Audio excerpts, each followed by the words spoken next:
Un amico anni fa mi ha fatto dono di una tavola Ouija personalizzata.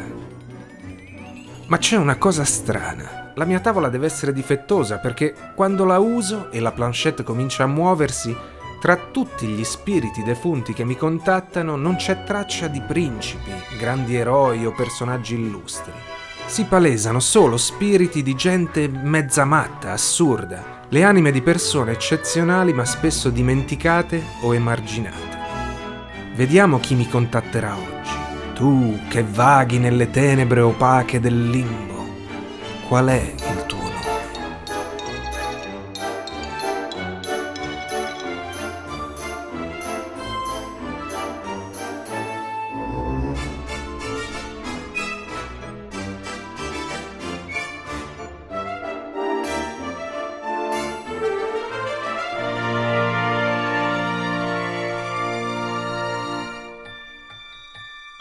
Semiavu o Semiavo era nata in qualche villaggio del Madagascar intorno alla metà del Settecento. Il suo nome significava colei che non è orgogliosa. Non sappiamo nulla della sua vita, se non che nel 1761 venne fatta schiava assieme a sua madre e venduta illegalmente ai francesi. All'epoca la tratta di schiavi era proibita nell'Oceano Indiano, ma questo non fermava di certo il commercio di esseri umani. Quindi Semiavu, assieme ad altri 160 malgasci, venne imbarcata su una nave della compagnia francese delle Indie Orientali chiamata l'Utile, che salpò da Full Point sulla costa orientale del Madagascar alla volta delle Mauritius. Una volta a destinazione, Semiavu e gli altri sarebbero stati rivenduti nuovamente. Stipati nel buio della stiva in condizioni igieniche orribili, gli schiavi venivano nutriti poco e male, cibo scarso e spesso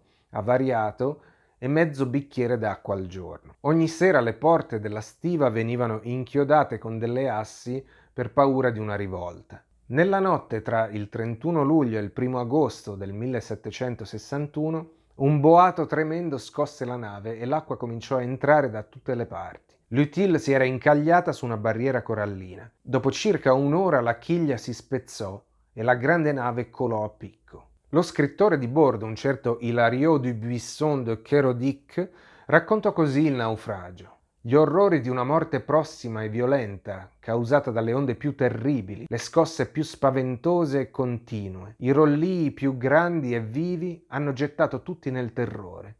Ciascuno si aggrappò come poteva ai detriti. Aspettavamo e contavamo di essere al nostro ultimo momento. Ogni secondo ci faceva soffrire 1000 morti. A malapena riuscivamo a respirare per quanto quelle onde furiose non ci davano pace. Io avevo afferrato una grande tavola di abete alla quale mi aggrappavo. A un certo punto uno schiavo nero che stava annegando volle provare ad aggrapparsi anche lui, ma 2 colpi di piede che gli diedi finirono di levargli le forze. Nello stesso istante sentii una voce che mi chiedeva soccorso e vidi un marinaio sanguinante che nuotava verso di me. Gli feci posto e lui si attaccò all'asse. Il giorno infine arrivò facendo un po' di luce. Vedemmo la terra, annunciata da un grido di gioia. In più vedemmo gente che ci camminava. Ci sentivamo resuscitare credendola abitata, ma ahimè era gente nostra che i frammenti vi avevano portato. Dal terribile naufragio si salvarono 123 membri dell'equipaggio e poco meno di un centinaio di malgasci. I rimanenti 70 schiavi, uomini, donne, bambini rinchiusi nella stiva, non potendo sfondare le porte inchiodate, non ebbero scampo. L'equipaggio della Utile e gli schiavi superstiti, tra cui Semiavu e sua madre, erano riusciti a raggiungere a nuoto l'isola di Tromlin, ma con le prime luci dell'alba scoprirono che non era altro che un basso banco di sabbia e terriccio di appena 1 chilometro quadro. Su Tromlin non cresce altro che una rada sterpaglia e l'inospitale isolotto è praticamente privo di vita animale, se si esclude qualche tartaruga marina o qualche uccello che vi fa scalo durante la migrazione o magari per nidificare.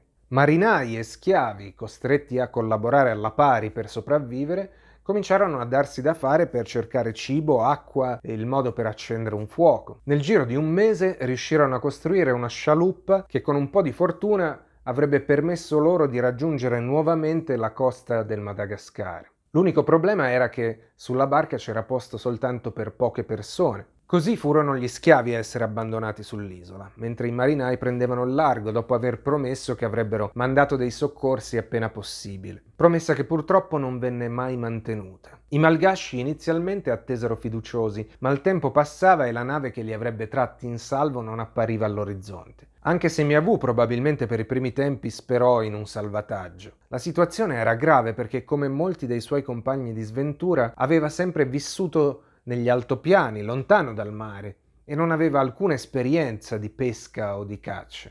Ormai, senza carcerieri, si trovava nella beffarda situazione di essere finalmente una donna libera e allo stesso tempo imprigionata in un lembo di terra, perduto in mezzo ai flutti, battuto dai cicloni. Con il passare dei giorni, poi dei mesi e infine degli anni, Semiavù dovette comprendere che non sarebbe arrivato mai nessuno. In effetti i francesi che li avevano abbandonati, una volta arrivati all'Île-de-France, avevano effettivamente tentato di organizzare una missione di salvataggio, ma il governatore Deforges-Boucher non ne aveva voluto sapere di rischiare le sue navi per dei semplici schiavi, dei beni mobili come li chiamava. Nel 1775 una piccola nave che si trovava a passare vicino all'isola avvistò delle persone. Una scialuppa con 2 marinai venne calata in acqua, ma si infranse sulla barriera corallina prima di raggiungere la riva. Uno dei 2 marinai riuscì a tornare a nuoto alla nave, l'altro si ritrovò sulla spiaggia assieme ai naufraghi superstiti. Restato sull'isola e timoroso di venire anch'egli abbandonato, il marinaio costruì una zattera e convinse 3 uomini e 3 donne ad accompagnarlo nell'impresa. Morirono tutti dispersi nel mare. Finalmente nel 1776 sull'isola riuscì a sbarcare la nave da guerra bretone la Dauphine, guidata dal capitano Bernard Boudin de Tromelin, che avrebbe dato il suo nome al luogo, fino ad allora chiamato semplicemente l'Île des Sables, l'isola delle sabbie. Erano passati 15 anni dal naufragio dell'Utile.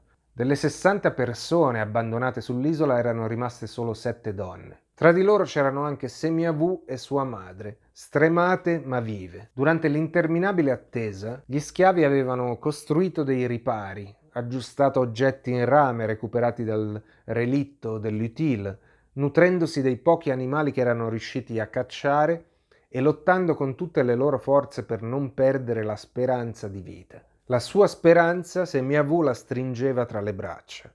Era suo figlio, partorito sull'isola 8 mesi prima. Una volta tratte in salvo, le sopravvissute vennero accolte a Port-Louis il 15 dicembre del 1776. Il sovrintendente Jacques Maillard le dichiarò libere in quanto ridotte in schiavitù con la frode. Maillard si offrì di rimpatriarle in Madagascar e al loro rifiuto mostrò finalmente un po' di umanità. Scrisse nei suoi appunti: «Ho fatto battezzare il bambino, gli ho dato il cognome di Mosè e il nome di battesimo sarà Jacques, che è il mio, e io lo alleverò.